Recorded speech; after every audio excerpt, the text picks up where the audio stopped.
ou vers un compromis, le président ukrainien semble à nouveau s'y résoudre.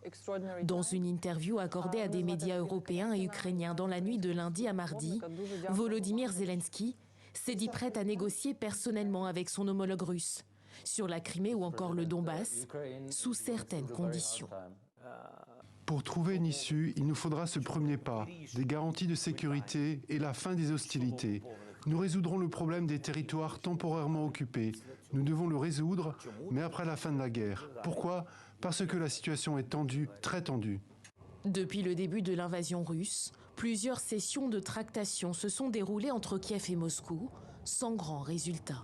Face à l'escalade des tensions, Washington durcit le ton.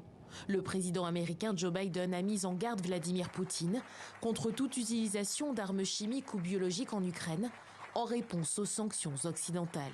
Il a déjà utilisé des armes chimiques dans le passé et nous devons faire attention à ce qui pourrait arriver.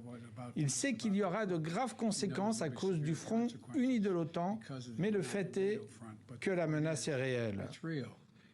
Pour que la paix revienne en Europe, les ministres des Affaires étrangères et de la Défense de l'Union ont annoncé lundi une nouvelle enveloppe de 500 millions d'euros pour les achats d'armements envoyés à Kiev.